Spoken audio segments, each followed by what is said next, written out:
Olá pessoal, tudo bem com vocês? Vamos continuar com as nossas aulas de Direito Constitucional. Só para relembrarmos, nós estamos falando do artigo 5º, os direitos e garantias individuais e coletivos. Estão lembrados disso? Muito bem. Nós vamos continuar. Na última aula, nós estávamos falando sobre direito de associação. Estão lembrados disso? Nós paramos em direitos de associação. E agora vamos para o inciso 22. Extremamente importante o inciso 22, né?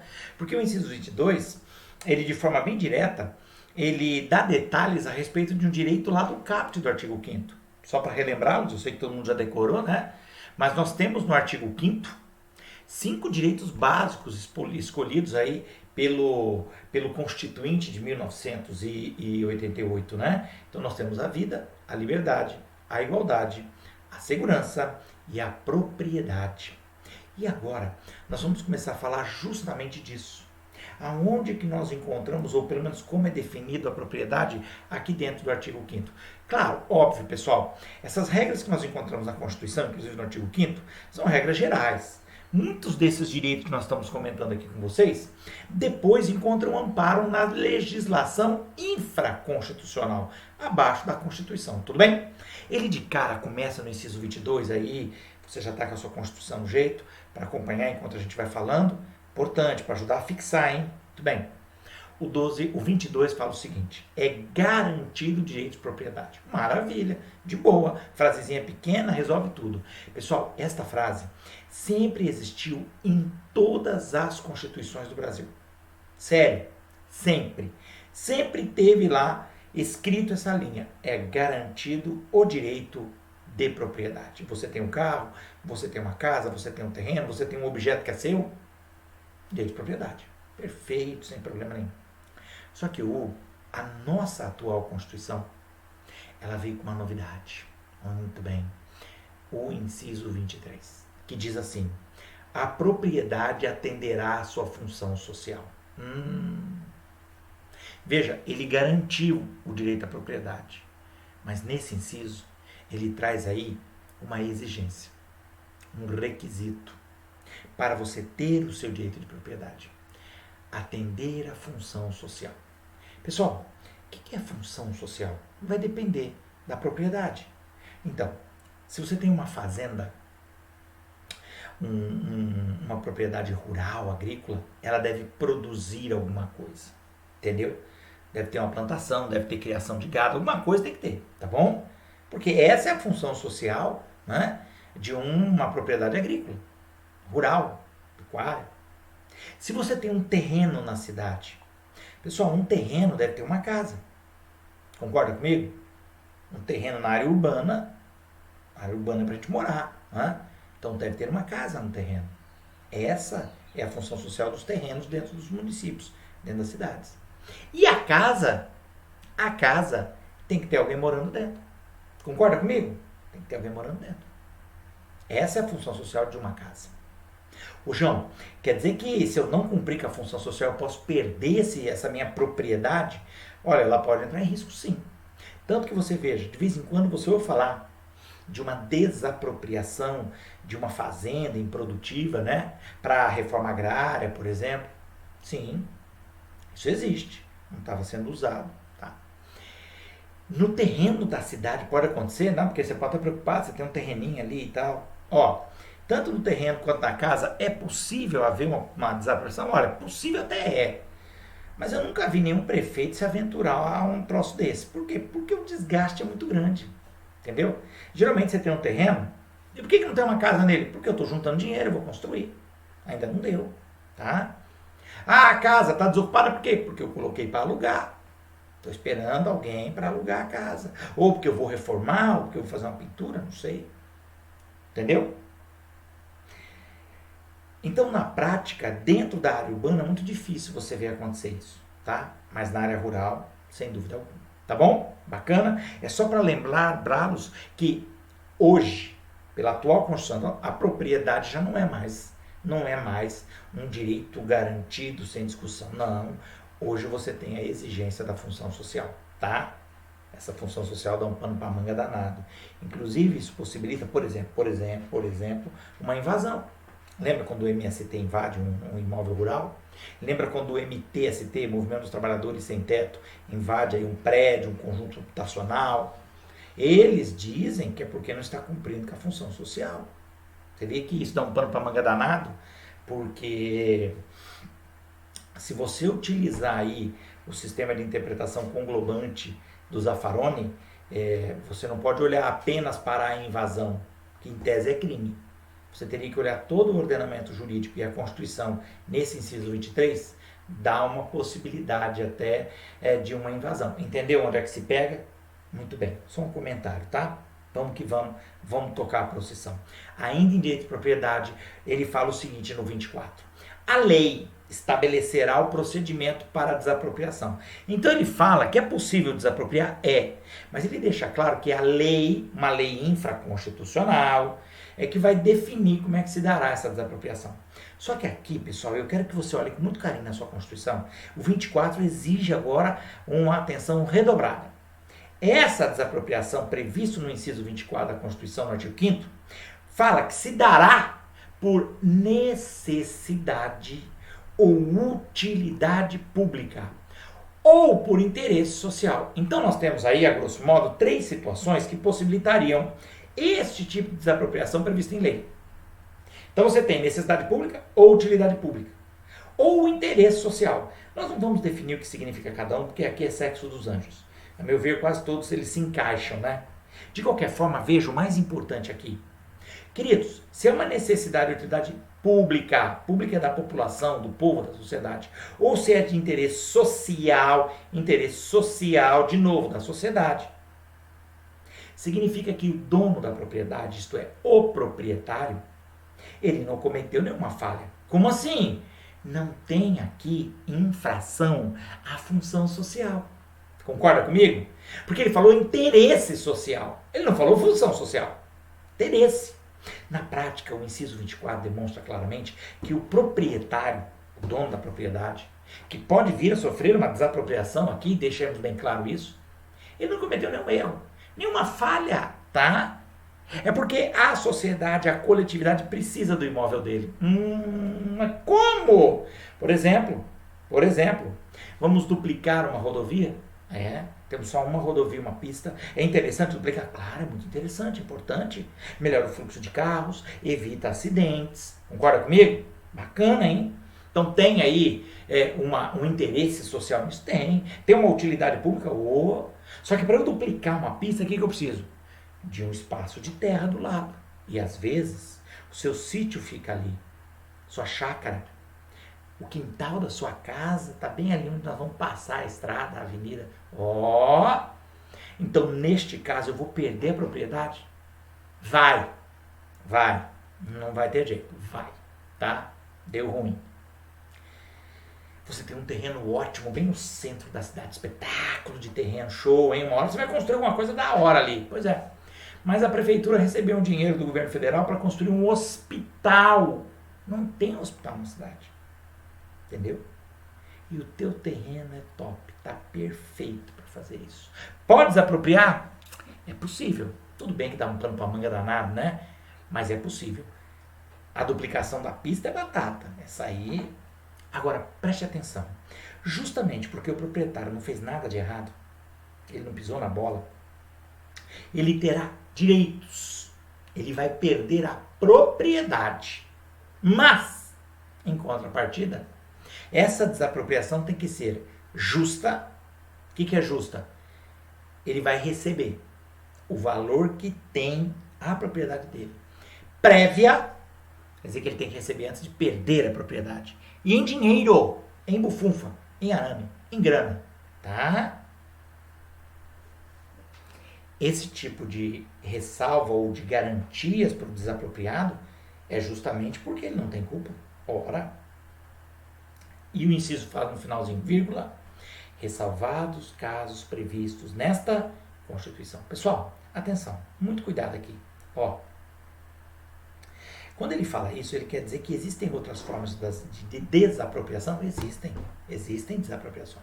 Por exemplo, você tem, como eu falei agora há pouco, desapropriação para fins de reforma agrária. Mas nesse caso, a propriedade rural teve uma falha. O que é? não cumpria com a função social, entendeu? Outra coisa é a chamada expropriação. O que é isso? É mais uma forma de perda realmente da propriedade. Mas neste caso, o sujeito está perdendo a propriedade porque ele errou feio, ele falhou, ele cometeu um crime usando a propriedade. É expropriação, tá? Ele usava a fazenda dele para plantar. Você está tudo plantado, espetáculo, maconha. Lotado de pé de maconha. Os funcionários da fazenda tudo alegre, saltitante, né? No meio da plantação. Pois é. Mas é maconha e é crime. Então, nesse caso, veja bem, ele não vai ser desapropriado, ele vai ser expropriado. E outra coisa, ele não terá direito a nada. Nada. Ao contrário, ele vai, preso. Quando for desapropriação para fins de reforma agrária, ele recebe, viu, pessoal? Mas não é desse jeito que eu falei. É justo até, o valor realmente do imóvel, mas não é nem prévia nem dinheiro. Ele vai receber em títulos da dívida agrária ou títulos da dívida pública. Papel. Que ele pode ir no banco e transformar em dinheiro. Sim, em 10 ou 20 anos. Tá?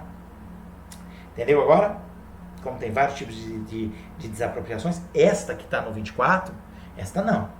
Esta o proprietário nada fez de errado. Por isso mesmo ele não pode ser punido. Pelo menos não, né? Ele perde a propriedade? Não vai ter jeito. A propriedade ele perde. Mas ele não perde o patrimônio. Como assim? Se o terreno valia 200 mil, o Estado vai lhe pagar os 200 mil em dinheiro, tá? Quer dizer, o patrimônio dele não diminuiu. Ele só não tem a propriedade, mas ele tem no lugar da propriedade o valor dela. Tá legal? Bacana? Boa? Bacana, muito bem. Olha o inciso 25. Ele traz aqui mais uma exceção à garantia do direito à propriedade. Ele diz assim, em caso de iminente perigo público, veja que o perigo público não precisa estar ocorrendo. A iminência dele, quer dizer, vai haver, tá? Então, no caso de iminente perigo público, a autoridade competente poderá usar, o verbo aí é usar, não é desapropriar, é usar de propriedade particular. E neste caso, então, o proprietário não perde, não, ele não perde. O que o Estado vai fazer é usar. E quem faz isso? A autoridade competente, não diz qual. Tá? E aí ele ainda coloca no final, olha que interessante, assegurado ao proprietário uma indenização olha bem, ulterior, se houver dano. Queridos, esse tipo de regra aqui, na verdade, ele é ao mesmo tempo um dever, né? Que o sujeito vai ter que ceder o uso da propriedade, mas é também um direito, né? Ele pode vir a ser indenizado. Agora, o mais importante é que aqui, o nome disso chama-se requisição administrativa. O Estado tem esse poder, tá? Nós vamos ver isso aí depois de direito administrativo, que é baseado num princípio chamado supremacia do interesse público sobre o interesse privado, tá bom? Então, em havendo um perigo, vamos imaginar que houve um alerta de tsunami, entendeu? Tsunami. E aí você tem um determinado imóvel que fica bem no alto da cidade. Querida, a autoridade pode usar o seu imóvel, um galpão, uma fábrica, e levar todo mundo para lá. Percebeu? Então, é só um exemplo, tá? Agora o detalhe da indenização, eu chamo muito a sua atenção. Eu vou ser indenizado então, já que eles usaram lá o meu prédio? Você pode ser indenizado, mas preste bem atenção. Se houver dano.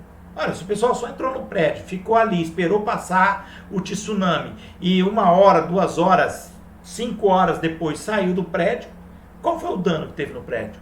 As pessoas só ficaram lá dentro. Então não teve dano nenhum, você não vai ser indenizado. Agora, se por um acaso ocorrer efetivamente um dano, você será indenizado, mas a indenização, ao contrário daquela desapropriação, a indenização é ulterior. O que significa ulterior, tio? Posterior. Por que ele não fala posterior? Porque em direito é muito mais fácil, complicado que explicar, né? Então por isso ele usa ulterior. Cuidado, hein? Cuidado, tá bom? Ulterior e posterior. Porque vai ter que ser verificado esse dano. Qual o valor do dano para definir qual é a indenização. Beleza? Bacana? Mas até agora a propriedade só apanhou, hein? Cadê a garantia? Vamos a uma finalmente? O inciso 26, ele fala da pequena propriedade rural. Aqui, pessoal, você tem uma garantia mesmo, né? Um direito. E não é para qualquer coisa. Primeiro ele começa assim, A pequena propriedade rural. Primeiro que tem que ser propriedade rural, não pode ser na área urbana. Outra que ele fala que é pequeno. O que é pequeno? Ele complementa, assim definido em lei. Cada região do país vai fazer uma lei dizendo que é pequeno. Então isso pode variar de uma região para outra. Outra coisa, mais características para esse direito. A pequena propriedade rural, então você já sabe que é rural e que é pequena. Outra, desde que trabalhada pela família, só pode trabalhar a família, então não pode ter empregados, tá bom? Aí vem o direito. Não será objeto de penhora. Penhora para pagamento de débitos decorrentes da atividade produtiva.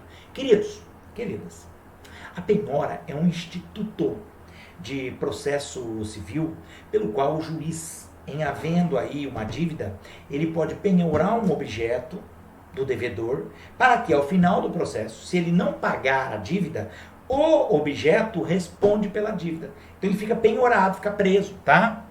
O que ele fala aqui é que a pequena propriedade rural, se for trabalhada só pela família, não pode ser penhorado. Veja que ele usa o termo penhora. É bem específico. Tanto que esse inciso ele tem um nome. Chama-se impenhorabilidade da pequena propriedade rural. Olha que bonito. Bacana, né? Tudo bem? Muito bem. Só que isso aqui só vale para débitos, dívidas, decorrentes da atividade produtiva. Agora, é muito comum que o pequeno produtor tenha que pegar dinheiro emprestado para plantar, viu, pessoal? Ele pega dinheiro no banco para poder comprar tudo que é necessário, planta, e a hora que ele colhe, se tudo der certo, ele paga o banco, sobra um dinheiro para ele. A ideia é essa. E se não sobrar? Bom, a propriedade rural é a única coisa que o cara tem, é a fonte de sustento dele. Por isso, não pode ser penhorado. Tá bom? Bacana? Muito bem. Agora vamos sair da propriedade, essa terra, né? Terra, tal, que a gente falou, casa. Vamos para um outro tipo de propriedade. A chamada propriedade imaterial, intelectual. O que é isso? O direito autoral, meu querido. Direito autoral. Que hoje, sejamos honestos, muitas vezes tem um valor até maior do que terra propriamente dita, hein? Lá está escrito assim: aos autores pertence o direito exclusivo de utilização, publicação e reprodução de suas obras, transmissível aos herdeiros pelo tempo que a lei fixar. Olha que bacana. Autor, João, mas autor de quê? De qualquer coisa, meu querido. De música, de livro, de uma história, de uma invenção, que você criar. Você é o autor. O direito de utilização, publicação, reprodução, exploração é sua.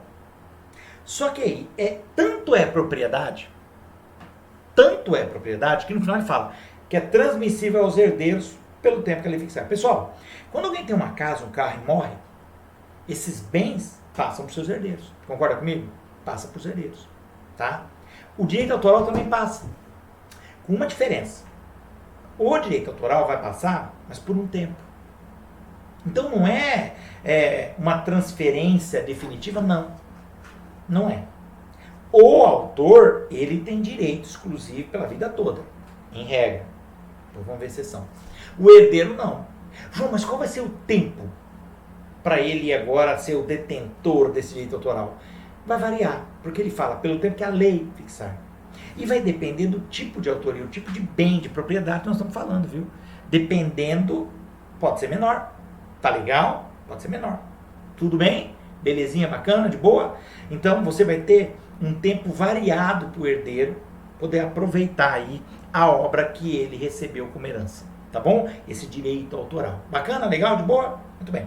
Complementando esse direito, pessoal, a nossa legislação constitucional fala: são assegurados nos termos da lei. Então, de novo, quando ele fala nos termos da lei, ele quer dizer que tem que ser feita uma lei para regular isso. Já tem, tá? Tem legislação que cuida de tudo isso. Mas quais seriam aqui os direitos? Ó, a proteção às participações individuais em obras coletivas e a reprodução da imagem e voz humanas, inclusive nas atividades esportivas. O que ele está dizendo aqui, pessoal? Veja bem, que pega uma novela, por exemplo, um filme, os atores também têm direito, viu? Direito autoral, não só quem escreveu, mas os atores também, tá? Porque é uma obra coletiva. Outra, existe direito aí de proteção à imagem e voz humanas, tá? Direito à imagem, claro, sem dúvida.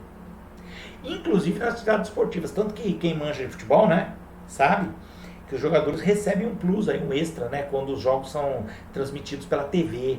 Claro que nem todos os jogadores recebem, né? Tem que ser uns jogadores assim, né, fera. Na hora que faz o contrato, ele fala, não, isso aí eu vou receber, tá? Mas é possível. Tá legal? Bacana? Uma outra que ele coloca também, logo abaixo, B, também é garantido por lei, é a fiscalização do aproveitamento econômico das obras, tá? Que participarem aí aos criadores, que são os autores, né? Aos intérpretes, cantores, por exemplo, né? E as representações sindicais e associativas. Então, você vê que existe todo um ordenamento jurídico protegendo o direito autoral. Tá legal? Boa. Eu falei que, em regra, o autor terá um direito pela vida toda, né?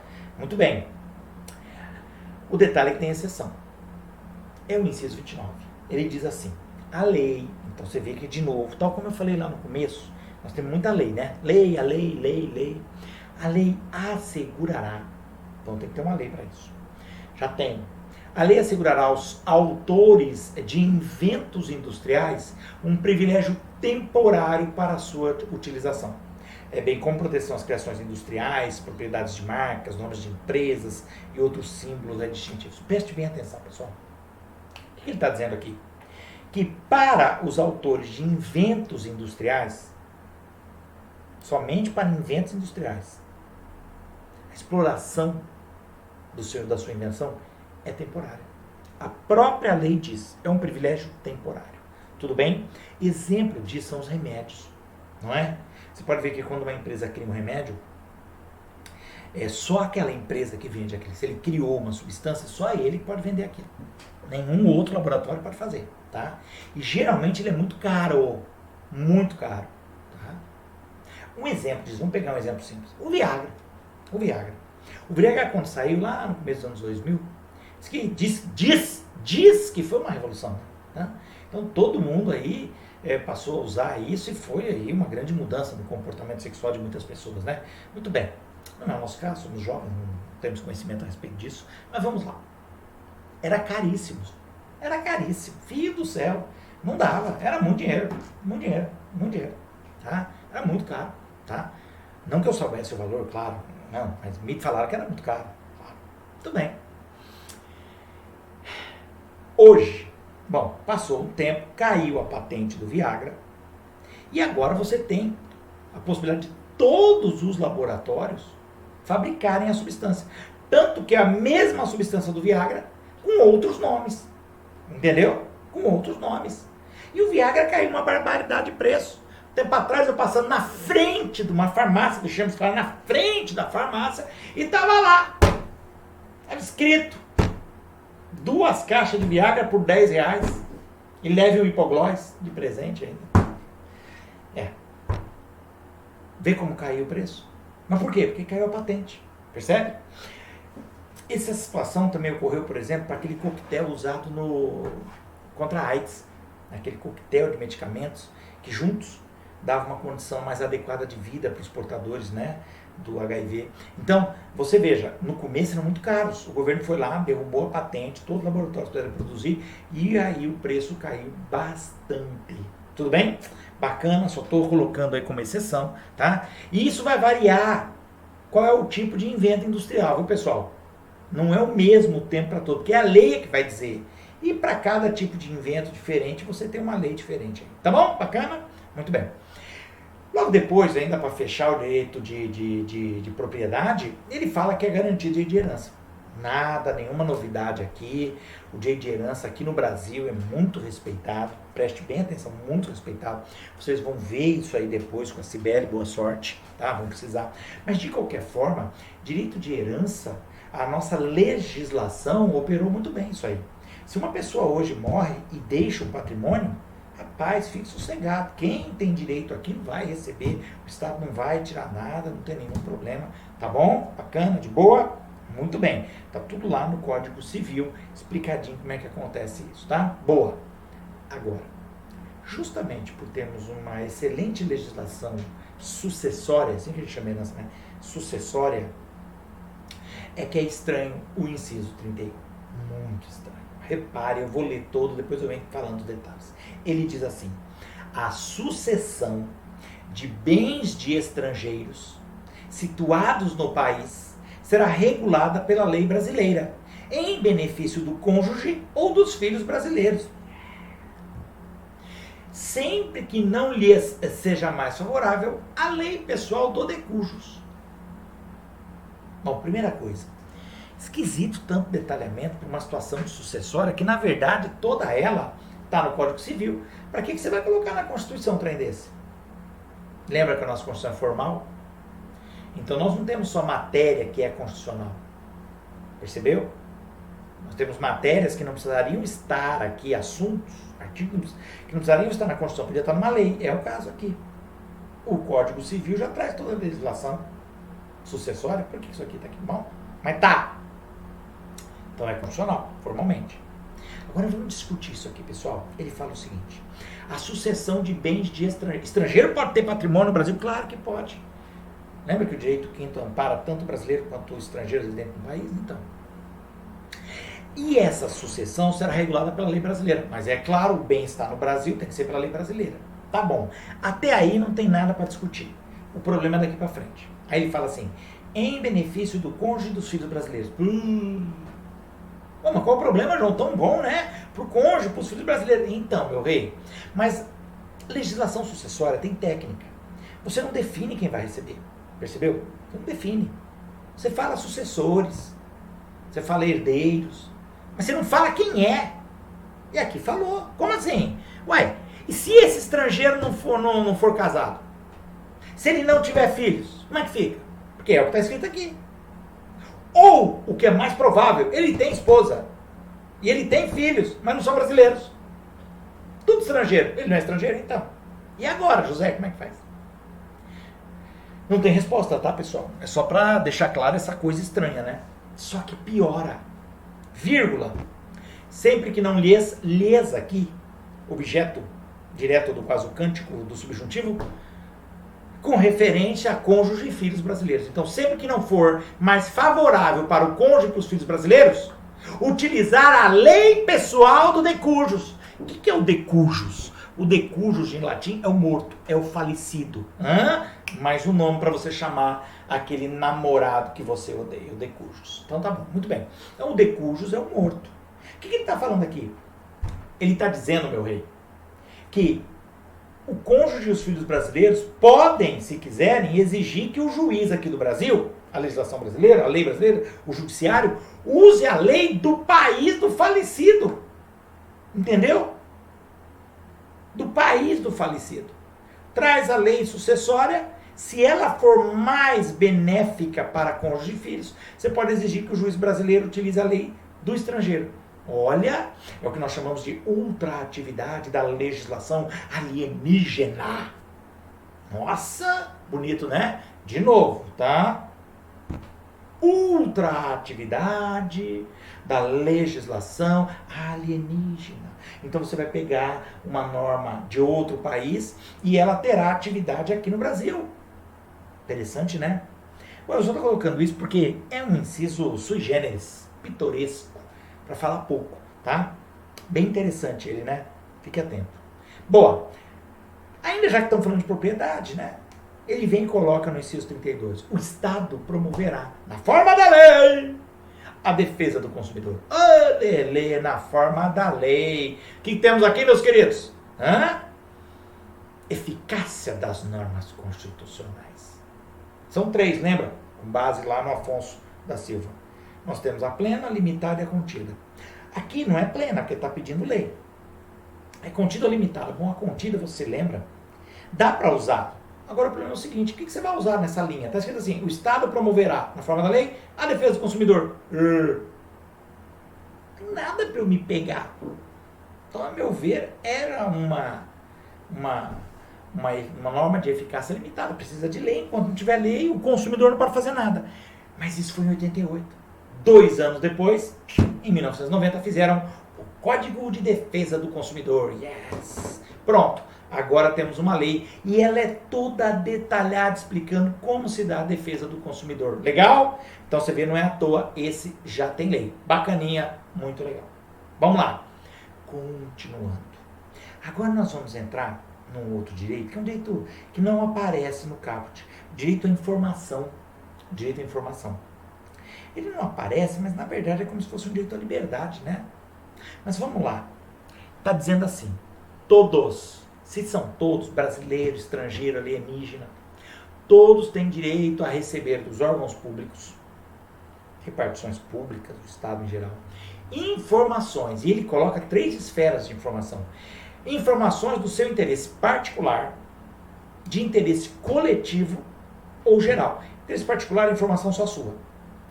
Interesse coletivo é de um grupo específico, um determinado grupo. Geral, todo o país, toda a população, a sociedade brasileira, tá bom? Informações essas que serão prestadas no prazo da lei. Também não dá para bater no balcão e falar, eu quero agora. Não, tem uma norma, tem uma lei que define lá para um tempo você pegar a informação. Mas tem que dar, por quê? Sob pena de responsabilidade. Como assim? O funcionário, o servidor que não der a informação, isso é direito constitucional, ele vai responder por isso. Responsabilidade administrativa, civil, vai depender, tá bom? Quer dizer que eu posso exigir qualquer informação do Estado? Pois é. Não, pode não. Tudo tem exceção. Mas você lembra, tudo tem exceção. Mas quando o direito, na visão do legislador, é muito importante, ele coloca a exceção. Aqui foi um caso. Ele entende que é tão importante a direito de informação que ele colocou vírgula, ressalvado, ressalvado, ressalvada, para nós significa exceto, para nós significa exceção, né? Salvo. Aí ele coloca, ressalvado, aquelas informações cujo sigilo seja imprescindível, olha a palavra, imprescindível, forte, hein? A segurança da sociedade do Estado, a segurança da sociedade do Estado. Então, se você disser que determinada informação é necessária para a segurança da sociedade ou para a segurança do Estado, você pode acobertá-la de sigilo, entendeu? O problema é que essa exceção é muito vaga, né, querido? O que é para a segurança da sociedade do Estado? Da onde tirou isso? Pois é. Aqui, meu querido, essa linha, como ela não é muito explícita, ela deu origem à chamada Lei de Acesso à Informação. Tá? A Lei de Acesso à Informação é uma lei federal, que muitos estados, inclusive, fizeram decretos para poder utilizar. O Estado de São Paulo tem um decreto. Então ela veio determinando exatamente o que seria essa segurança, quem pode determinar o sigilo, mas lembre-se, a regra é a informação, é a transparência. Tá legal? Bacana? Muito legal isso aí, né? Muito bem. E ainda com relação a essas informações, ele fala no outro inciso assim, são a todos assegurados, independentemente do pagamento de taxa. Quer dizer que ele está falando aqui que você pode ter isso junto aos órgãos públicos e não pode ser cobrado taxa. Primeiro, direito de petição aos poderes públicos em defesa de direitos ou contra a ilegalidade ou abuso de poder. Pessoal, direito de petição é o direito de você pedir alguma coisa para o Estado. Entendeu?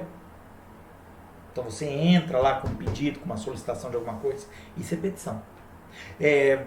Possivelmente nós veremos isso em direito administrativo. Por exemplo, quando um funcionário é punido, ele pode entrar com uma petição de petição para alterar a punição dele, para se defender, entendeu? E ele não tem que pagar nada. Outro que ele fala é a obtenção de certidões em repartições públicas para a defesa de direito e esclarecimento de interesse, de situações de interesse pessoal. Quer dizer que não pode me cobrar uma certidão? Quer dizer que se eu perder minha certidão de nascimento, de casamento, eu vou lá pedir outra e não pode me cobrar? Peraí, calma lá. Essa gratuidade é apenas se for para defesa de direito ou esclarecimento de situação de interesse pessoal. Por que você está pedindo a certidão de casamento? Eu perdi minha certidão de casamento, minha certidão de nascimento, perdi, sumiu. Então, na viagem, sei lá. Então, meu rei, não é para defesa de direito. Não é interesse, esclarecimento de situação de interesse pessoal. Então, eles vão te dar outra, mas vão cobrar, tá? Por essa certidão. Bacana, legal, de boa? Maravilha. Agora, meus queridos, nós vamos entrar num outro ponto muito especial para nós, que somos operadores do direito, tá? Nós vamos entrar agora num conjunto de direitos na área do processo, na área judiciária até, né, propriamente dito. E ele entra, na verdade, num direito que está no caput do artigo 5º, segurança. Ué, mas segurança não é as polícias? Os homens? Não. A segurança do artigo 5º é segurança jurídica. Ah, pois é. Ué, segurança pública, a polícia, os homens, os meganha, os Charlie. Esses polícia, a segurança pública está no artigo 6º. É artigo 6º. É direito social, não individual e coletivo, entendeu? É direito social para toda a sociedade. Segurança pública. Beleza? Bacana? Aqui é segurança jurídica. Não está escrito jurídica, mas é. E a gente começa agora a tratar desse ponto. Ele é longo, viu, pessoal? Ele é longo, ele tem muita informação referente aí, vamos dizer assim, a direitos de segurança jurídica. E o que seria isso para a gente iniciar? Pessoal, na verdade, é um conjunto de barreiras, de limites, que são impostos ao Estado para que ele não fira os nossos direitos. É isso. Lembra que a Constituição, a sua ideia inicial, é justamente para limitar o poder do Estado? O Judiciário é o Estado. O Judiciário, o Executivo e o Legislativo juntos constituem o Estado. Então a Constituição criou uma série de salvaguardas para impedir que o Estado Todo-Poderoso nos obrigue a alguma coisa, nos arranque algum direito. E lembre-se, nós só podemos ser obrigados a fazer ou deixar de fazer alguma coisa em virtude de lei. Exato. Então, regra geral, nós temos aqui uma série de situações que impedem a criação de determinadas leis que possam tirar os seus direitos. Percebeu que bacana, que legal? Olha só. E o primeiro é claríssimo. Ele diz assim: a lei, não excluirá da apreciação do Poder Judiciário lesão ou ameaça a direito. Essa linhazinha é muito importante. Tá? Chama-se direito de ação ou direito de jurisdição. Tem vários nomes para isso, tá? Mas a ideia básica aqui é não criar nenhuma lei que impeça que você, cidadão, possa ir ao Poder Judiciário se tiver um direito ameaçado ou lesado. Entendeu? Bacana, né? Eu vou dar um exemplo simples. Eu lembro que o presidente Lula, na época, não sei se no primeiro ou segundo mandato, ele fez lá um projeto de lei dizendo o seguinte: se você for ao INSS para pedir lá qualquer benefício, aposentadoria, auxílio-doença, seja lá o que for, se o INSS falar não, acabou. Você não tem mais direito de recorrer ao judiciário. Entendeu? Criou esse projeto.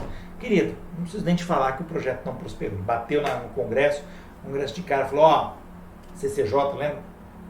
Comissão de Constituição e Justiça falou, não. Esse projeto fere a Constituição. Tá? Justamente o inciso 35. Tá? Direito de jurisdição. Você não pode impedir o cidadão de ir ao Poder Judiciário. O INSS é uma situação clássica. Porque se você vai no INSS, querido, eles ficam procurando na papelada que você leva qualquer detalhe para falar, não, você não tem direito não. Não tem direito não. Tá? E aí o que você faz? Você vai ao Judiciário. E muitas vezes lá no Judiciário você ganha ação e passa a receber o seu direito. Pensou se fosse pedido? Claro que aqui, como em todos os outros, tem exceção. Mas não está escrito nenhuma, mas tem um monte. Exemplo. Jurisdição esportiva. Entendeu? Jurisdição esportiva. Se você achou que o seu time lá foi surrupiado na decisão lá do Campeonato Paulista, do Campeonato Brasileiro, você não pode ir direto para a justiça. Você tem que passar pelo Tribunal Esportivo. Que na verdade não é tribunal, tá? Não é. Só. Beleza? Outra coisa. No caso do próprio INSS, você não pode ir direto no juiz pedir a sua aposentadoria. Porque eu acho que eles vão me negar. Não. Você tem que ir primeiro no INSS. Se eles te negarem, aí você pode solicitar ao juiz. Percebeu? Então não é diretão. Beleza? Tá. Outro. Mais um, pessoal. A lei, de novo, a lei não prejudicará o direito adquirido, o ato jurídico perfeito e a coisa julgada. Está aqui a essência da ideia de que o Estado não pode tirar seus direitos. Veja bem, ele está dizendo que não vai ser possível a criação de uma lei que prejudique. Agora vamos por partes. Direito adquirido. Direito adquirido, pessoal, é aquele direito que já faz parte do seu patrimônio jurídico. Patrimônio jurídico. Você tem um patrimônio jurídico. Teu nome, concorda comigo? Seu estado civil. O exemplo de novo, vamos ao direito previdenciário, aposentadoria.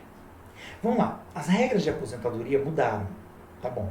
Mas se quando houve a mudança da regra, preste atenção, você homem já tinha 35 anos de contribuição, ou você mulher tinha 30 de contribuição, neste caso, você poderia pedir aposentadoria. Lembra? Na regra antiga. Não, mas eu já tenho 35 anos de contribuição, mas eu não quero aposentar agora. Porque não, estou num serviço bom, bacana, entendeu? Estou gostando do serviço legal. Então eu não quero, estou num projeto bom, importante. Se eu aposentar, eu vou ter que ficar em casa com a patroa. Melhor ficar trabalhando. Não importa o motivo, você não quer aposentar. Ótimo, beleza. Só que aí você continua trabalhando, faz 36, 37 anos. Aí vem a mudança. E com a mudança, você que já com 35 anos de serviço, vamos imaginar que você tivesse aí 50 e poucos anos, né? Ou menos. Você já poderia aposentar por tempo de contribuição. Vem uma mudança e fala que agora só com 65. Ei, lascou, rapaz, agora eu vou ter que ficar até os 65. Eu tô nessa, né? Mas vamos lá. Não, meu querido. Se quando a lei exigia 35, você já atingiu os 35 e continuou trabalhando, a mudança vale para todos os outros. Menos para você que já atingiu o requisito quando a lei exigia.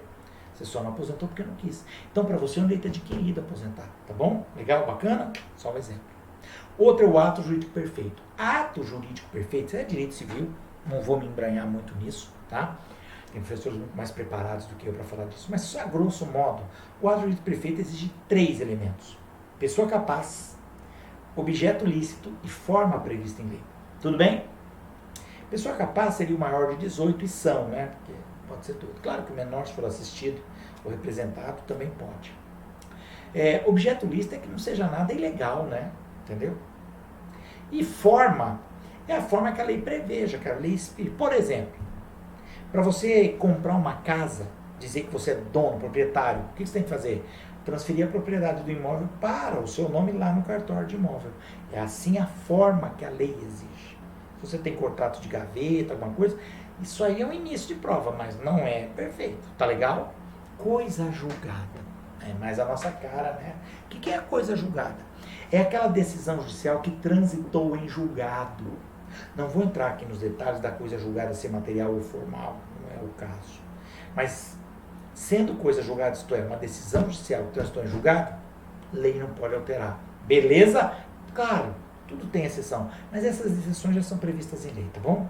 A regra geral é que não muda. Veja que isso aqui é uma linha muito simples, mas que deixa claro que o Estado Todo-Poderoso não pode fazer uma lei e mudar coisas que já são básicas na sua vida. Bacana, né? Legal. Outra informação interessante, ainda com essa relação, pessoal, tem a ver com o judiciário propriamente dito. Ele diz assim: não haverá juízo ou tribunal de exceção. Quando ele diz isso, veja bem, vamos entender.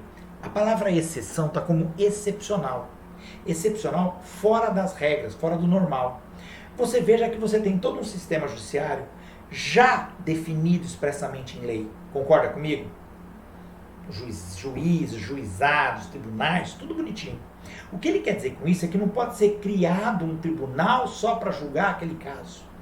Não pode se trazer um juiz só para julgar o caso daquele fulano. Aqui a ideia é que o Estado não possa prejudicar ou beneficiar determinada pessoa ou situação. Percebe? Isso seria juízo ou tribunal de exceção. Se você cometer um crime, você já sabe quem vai te julgar, porque a legislação já define. Entendeu? Se você roubar uma lanchonete aqui em Araçatuba, o juiz penal de Araçatuba vai te julgar. Se você assaltar a Caixa Econômica Federal, é o juiz federal de Araçatuba quem vai te julgar. Percebeu? Se alguém bater no seu carro que não quiser pagar, entra com ação no juizado especial, juizado especial civil.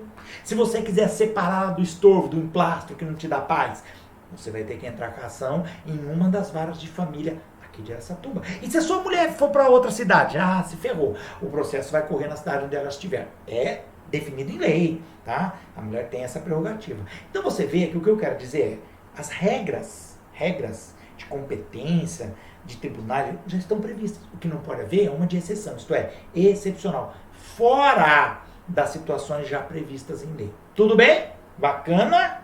Ótimo. Ainda sobre esse ponto do tribunal, ele coloca mais um tribunal.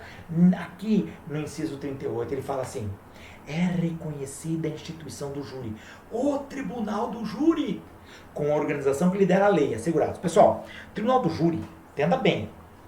Se você vê filme americano, tem filme americano que tudo é tribunal do júri. Multa de trânsito julga com jurado. É jurado que cuida disso. Monta um grupo de jurados para. No Brasil, não. Existe o tribunal do júri? Existe. Mas aqui no Brasil é para cuidar de crimes específicos. Não é para tudo. Só para alguns crimes específicos. O tribunal do júri se reúne todo ano, em todos os municípios, todas as comarcas.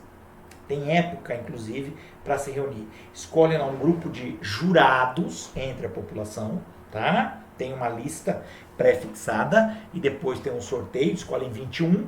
Dos 21, advogado, promotor vai tirando. No fim sobram 7 jurados. Esses é que vão decidir todos os crimes daquele tipo, daquela espécie, tá bom? Muito bem. Só que o tribunal do júri, primeiro que ele não é exceção, está previsto na Constituição, então não é excepcional. E ele traz pra gente 4 garantias. 4 garantias. Se você um dia for mexer com isso, então você vai vivenciar, né? Primeira garantia, plenitude de defesa. Meu rei, nós vamos falar depois, mais pra frente, você vai ver, vai aparecer escrito ampla defesa. Ampla defesa é bastante defesa. Aqui é mais que ampla defesa, porque ele fala plenitude de defesa. No tribunal do júri, o advogado, para defender o acusado, ele pode praticamente fazer de tudo, né? Entendeu? Claro, desde que seja legal e moralmente aceitável, né? Óbvio, claro, mas realmente ele tem uma possibilidade extremamente ampla de defesa aqui. Tudo bem? Muito importante isso. Outro é o sigilo das votações. Como assim? Quando os 7 jurados vão decidir ao final, né, do processo, se o sujeito é culpado ou inocente, eles são levados pelo juiz para uma sala especial e lá o juiz, sozinho, junto com os 7 jurados, vai fazendo perguntas, que a gente chama de quesitos, e eles vão respondendo e ao final fica definido se o cara é culpado ou não. Tudo bem? Isso é sigiloso. Teoricamente, nunca pode o juiz chegar e falar, por unanimidade está condenado. Porque aí, meu rei, você falou o voto de todo mundo, né? Ou, por unanimidade está absolvido. Não. Tem que dar lá para uns 5-2, né? Tudo bem? 6-1, sei lá, 4-3. Para que não... Mesmo, mas foi unânime. Foi unânime. Entendeu? Não, mesmo assim, meu rei. Mesmo que tenha sido unânime, o juiz deve falar que foi, sei lá, 5-2. Tá bom? Beleza. Soberania dos vereditos. É, o que os jurados decidirem está decidido, não se discute. Claro, tem exceção? Tem, tudo tem exceção. Tudo tem exceção. Se os jurados, por exemplo, decidirem completamente a revelia das provas, aí não dá, né? O juiz pode aí cancelar aquele julgamento e fazer outro. Mas, regra geral, a soberania dos vereditos é batata. Não tem conversa. Tá bom? Bacana. Por último, afinal de contas, quais são os crimes julgados no tribunal do júri? Pois é, meu querido. É a linha D. Competência para o julgamento dos crimes dolosos contra a vida. Opa, lelê! Então não é para qualquer crime, não é para qualquer crime. Somente para os crimes dolosos. Não é crime contra a vida, não, hein, meu rei? E vocês viram isso há pouco tempo em direito penal, tá? Quando você fala em crimes contra a vida, tem uma porção. Homicídio, mulhercídio, feminicídio. Você tem lá aborto, você tem infanticídio, você tem induzimento, auxílio, instigação ao suicídio. Então você tem um rol de crimes contra a vida. Mas cuidado, só vai ao tribunal do júri os dolosos. Por exemplo, você tem homicídio culposo. Homicídio culposo não vai ao tribunal do júri. Outro exemplo, num roubo, o roubo é o furto com violência ou grave ameaça. Preste atenção. Do roubo, você pode evoluir para um latrocínio. O que é isso? É o sujeito que na hora do roubo mata a vítima. Acaba matando alguém.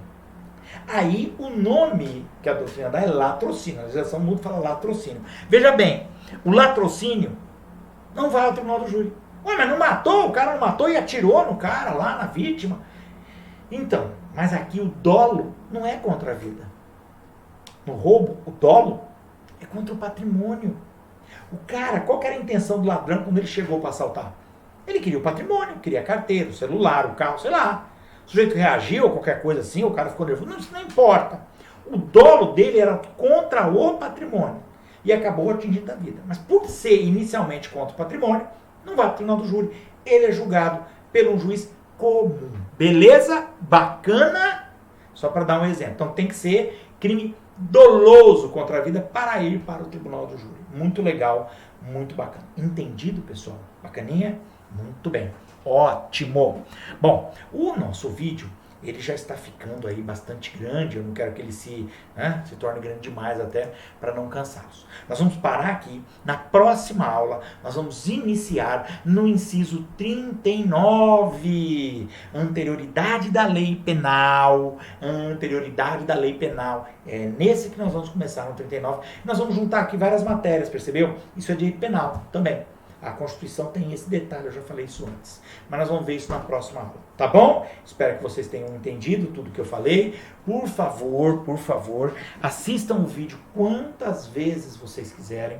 Se tiverem alguma dúvida, eu estou no WhatsApp neste momento aguardando, perguntem, eu respondo, tá? Às vezes posso demorar um pouquinho, porque tem gente que me pergunta no WhatsApp em off, né, em particular, aí às vezes eu estou respondendo lá, então, mas eu respondo, não tem problema. Se quiserem perguntar depois também, perguntem a qualquer momento, eu responderei. Se eu não souber, eu vou atrás, não tem problema. Tá bom? Então, próxima aula, estaremos aqui para começar a falar do artigo do inciso 39, anterioridade da lei penal, tá legal? Forte abraço a todos, bons estudos, fui!